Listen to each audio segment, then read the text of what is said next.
Comment on the video, where are people watching, and don't forget to like, share, and subscribe to the channel. In the quiet community of Willow Creek, Richard Malone had recently settled into his new home, anticipating a peaceful life after years of bustling city living.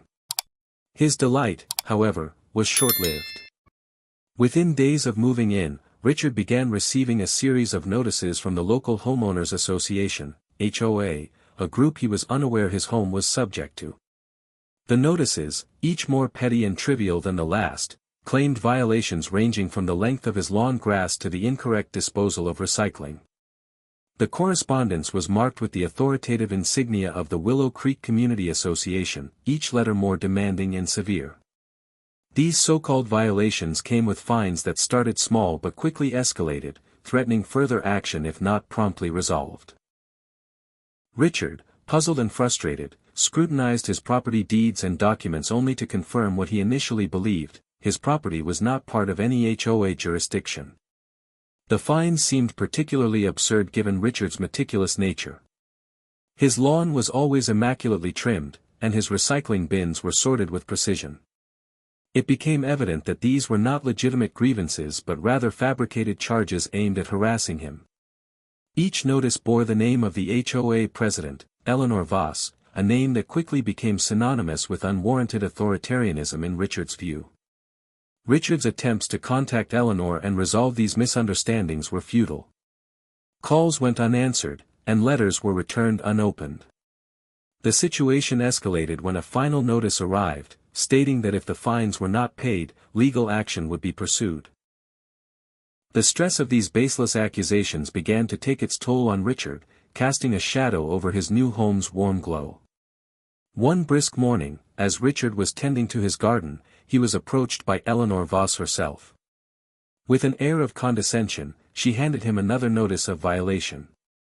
This time, the alleged offense was even more ludicrous: unauthorized garden decor. Eleanor, with her clipboard clutched tightly, detailed the fines and repercussions with a tone that brooked no argument. Richard, having reached his limit, confronted Eleanor about the legitimacy of her claims. He pointed out the inconsistencies and the lack of jurisdiction her HOA had over his property. Eleanor, unfazed, insisted that his property was under their governance and that compliance was not optional. The heated exchange grew intense as Richard categorically rejected the false charges and Eleanor's authority over his home.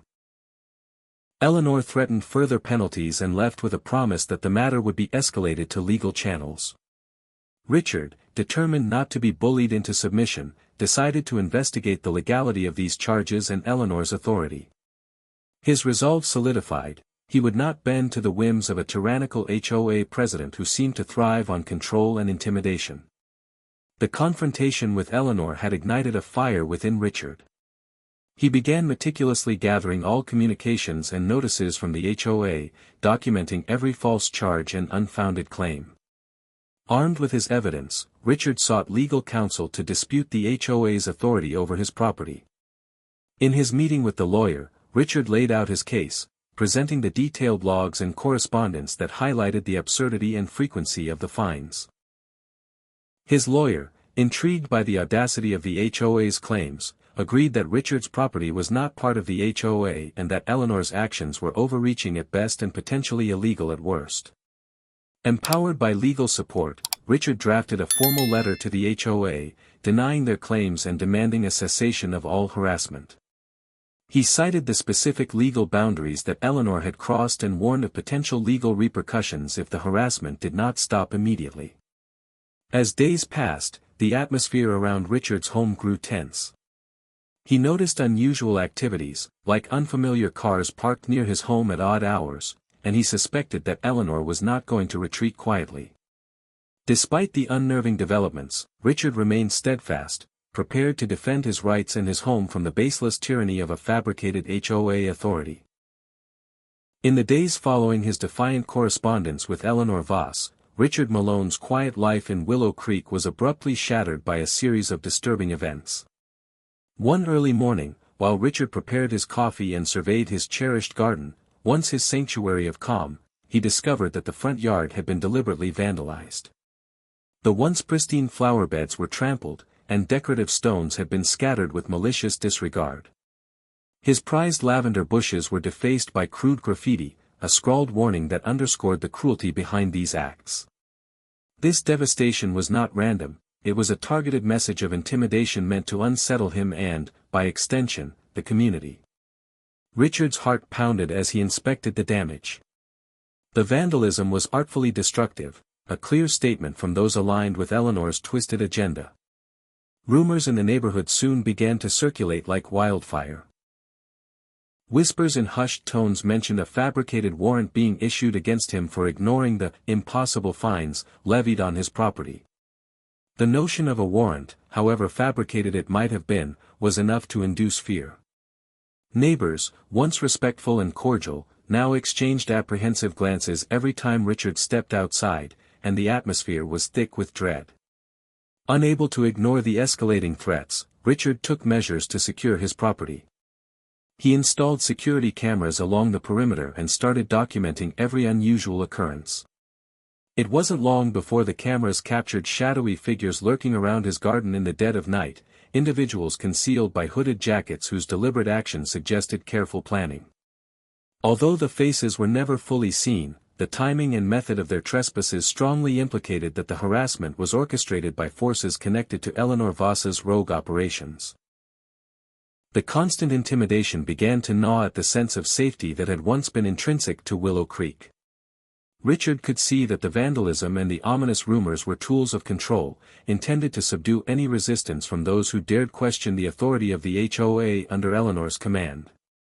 Even as the community began to whisper in fear, Richard resolved not to cower. Every act of vandalism further ignited his determination to expose the injustice that had infiltrated the neighborhood. Richard's investigations quickly revealed a disturbing pattern. The dates of the vandalism, the delivery of threatening letters, and the odd visits by unknown individuals all coincided with a timetable that Eleanor Voss had established for stepping up her oppressive measures. The messages, replete with ominous warnings and absurd citations, were designed to confuse and terrify not only him but also to discourage any public outcry from his neighbors. The meticulously orchestrated harassment was intended to create a climate in which fear silenced dissent. Feeling increasingly isolated, Richard reached out to a few trusted neighbors.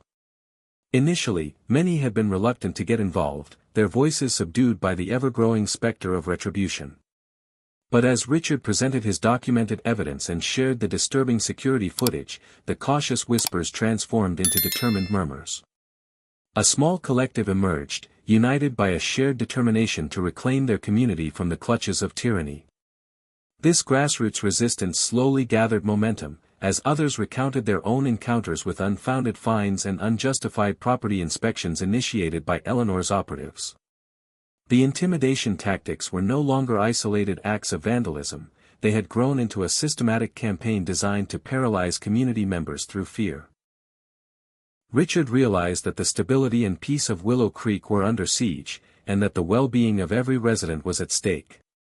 His resolve hardened, and he prepared himself for the looming confrontation. Now, not only was his own sense of security compromised, but the very spirit of the community was being eroded. That fateful morning, amid the echo of shattered tranquility and the chilling whispers of fabricated warrants, Richard Malone resolved to fight back. He recognized that these acts of vandalism and intimidation were the precursor to something far larger, a full-blown campaign of terror engineered by Eleanor Voss, whose unchecked ambition now posed a threat to every law-abiding member of Willow Creek. The tension in Willow Creek reached an explosive peak one bright autumn afternoon when Richard Malone was unexpectedly confronted by a scene that tested the limits of his patience and resolve. On that day, as he was reviewing his growing dossier of evidence regarding the harassment he had endured, two men appeared at his door, clad in uniforms resembling those of the HOA enforcement arm. Their expressions were stern and their demeanor cold, lending a semblance of official authority to their presence. However, what followed was as shocking as it was revealing. The doorbell rang sharply, and before Richard could even brace himself, the two men burst into the foyer with a sense of urgency that was both dramatic and foreboding. One of them thrust a piece of paper into his hand, a warrant, it claimed, for Richard's arrest.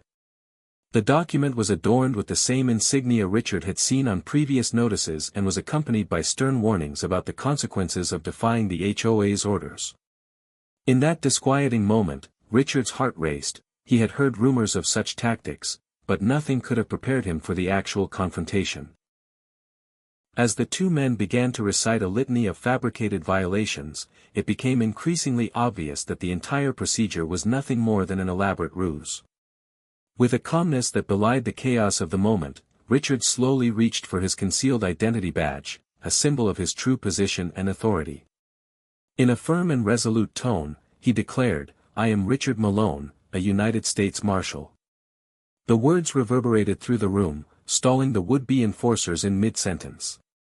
Shock and disbelief were etched across the faces of the impostors, who had expected submission rather than exposure. With his badge clearly visible, Richard recounted his documented evidence of harassment and abuse, detailing every instance of intimidation and fraudulent fines. The men, now visibly rattled, fumbled with the warrant as it became painfully clear that they had been duped. Eleanor Voss's carefully constructed facade was beginning to crumble as Richard's declaration appended her scheme in real time. The impostors, having acted on nothing more than fabricated orders and false authority, could only stammer incoherently before retreating. Their sudden retreat did not erase the danger that had just transpired, but it did serve as a public repudiation of the farce that Eleanor had been peddling to the community. In the aftermath, Richard took no chances. He immediately contacted local law enforcement to report the attempted wrongful arrest, ensuring that the incident was recorded as part of the larger investigation into Eleanor Voss's corrupt activities. His courageous act not only defused a dangerous situation but also emboldened his neighbors and fellow residents. Word spread quickly through Willow Creek, and the incident galvanized the community, demonstrating that the forces of tyranny could be challenged with truth and tenacity. For Richard, the bogus arrest attempt was a turning point. It was the moment that forced the hidden mechanics of Eleanor's extortion to the forefront, revealing that her tactics were not limited to mere paper shuffling, but escalated to physical intimidation and the misuse of law enforcement procedures. The exposure of the impostors, aided by Richard's decisive reveal of his true identity, opened a floodgate of public outrage and catalyzed further investigation into the HOA's operations. This event marked a critical juncture. It turned onlookers into active participants in the fight for justice. Neighbors who had once remained silent began to share their own stories of harassment, and the collective anger allowed Richard's team to gather substantial evidence that would later aid legal proceedings. The bogus warrant incident was not only a personal victory but also a symbolic moment for the entire Willow Creek community. A stark reminder that deception and abuse would no longer be tolerated.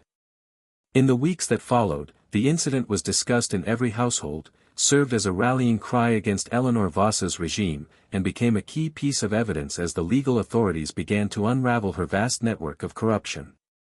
Richard Malone's bravery in exposing the false arrest attempt cemented his reputation not only as a defender of his own rights but as a guardian of justice for the community at large. After the shocking bogus arrest attempt, Richard Malone was more determined than ever to expose the corrupt underpinnings of Eleanor Voss's reign over Willow Creek.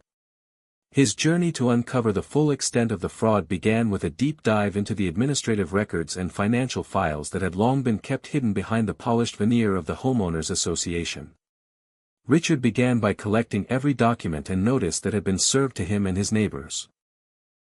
The pile of paperwork, filled with obscure citations and intimidating fines, hinted at an intricate and deliberate scheme designed not only to fill the coffers of the HOA but also to terrify property owners into compliance.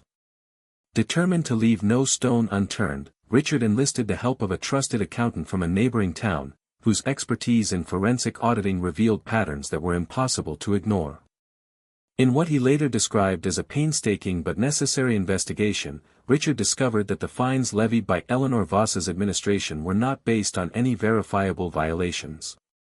Instead, he found that these arbitrary fines were part of a broader extortion racket. Digging further, Richard uncovered evidence of kickbacks linked to local vendors, inflated charges on community services, and fraudulent billing practices that siphoned money from unsuspecting residents directly into Eleanor's personal accounts. Documents revealed that contracts for maintenance and repair jobs had been awarded to companies with clear ties to Eleanor's inner circle.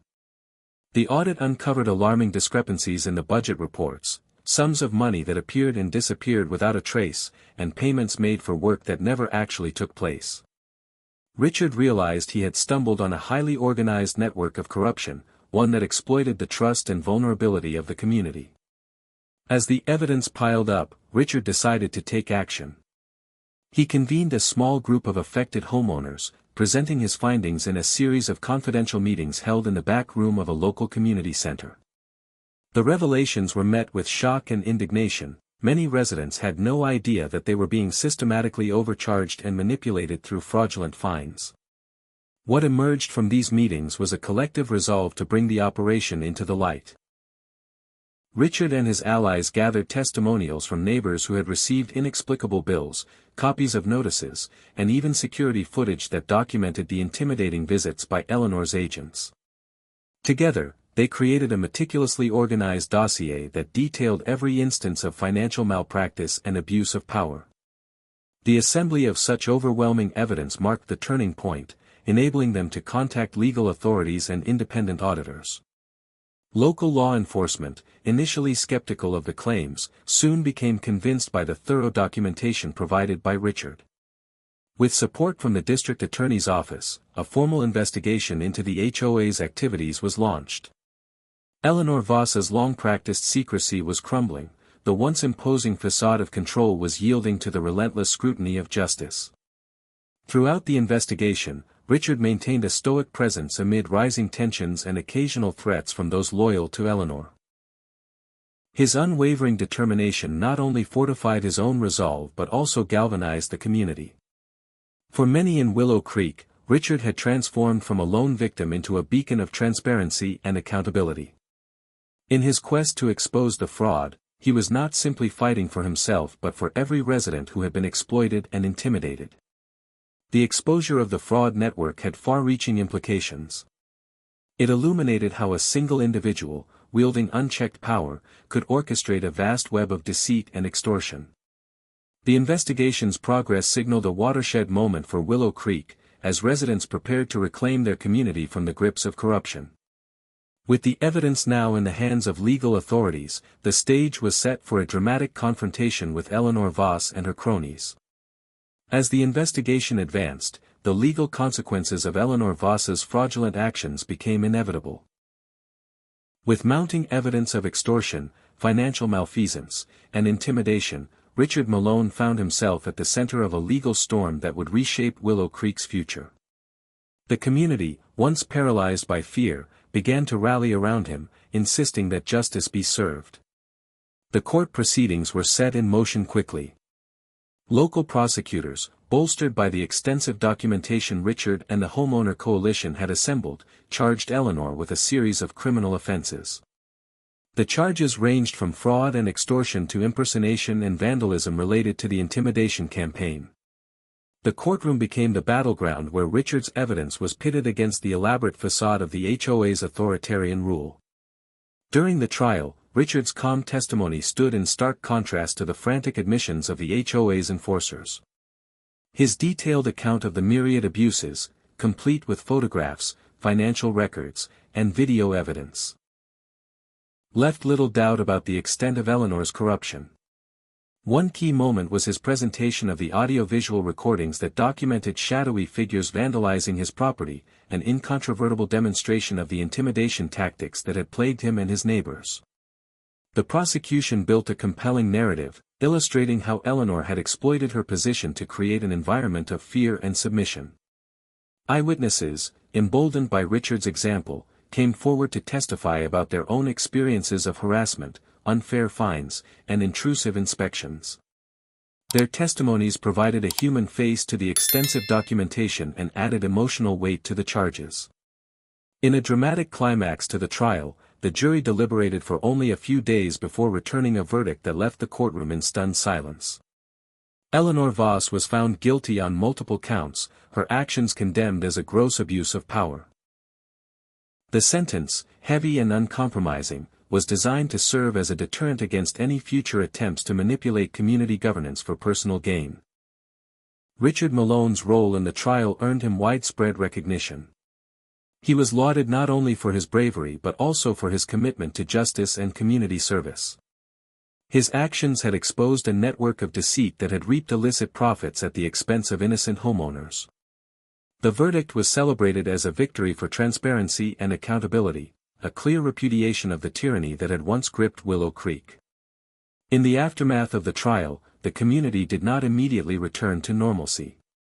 The shock of the revelations and the severity of the sentence left many residents grappling with the scars of the prolonged period of intimidation. However, the conviction of Eleanor Voss laid the foundation for a new era in community governance.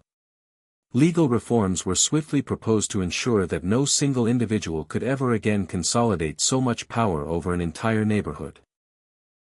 Richard continued to play an active role in the rebuilding process, working closely with the interim HOA board to draft policies that enshrined fairness, transparency, and accountability. The community meetings that once brimmed with fear and trepidation were replaced by open forums where every resident had a voice. Trust, once shattered, began to be pieced back together, slowly but surely, under the watchful eyes of local authorities and civic leaders. The legal reckoning had not only punished the wrongdoer but had sparked a broader conversation about governance, power, and community rights. It was a transformative moment in Willow Creek's history, proving that even the most deeply entrenched corruption could be uprooted when communities unite in the spirit of justice.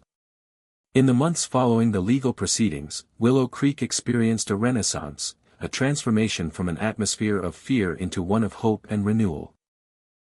The conviction of Eleanor Voss was not merely a punitive measure, it marked the beginning of a community-wide healing process. Richard Malone, having borne the brunt of the corruption, emerged as a respected figure and a leader dedicated to restoring the neighborhood's trust and dignity. Under the guidance of Richard and the new interim HOA board, reform measures were rapidly implemented.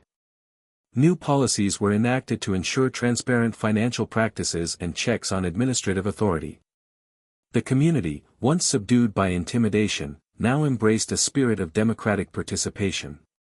Town hall meetings became a common sight, where every resident could voice concerns and offer solutions. The physical scars left by the vandalism and neglect were addressed through collective effort. Neighbors organized cleanup drives, repaired damaged public spaces, and even began tending to community gardens. Each act of rebuilding served as a symbol of their resilience.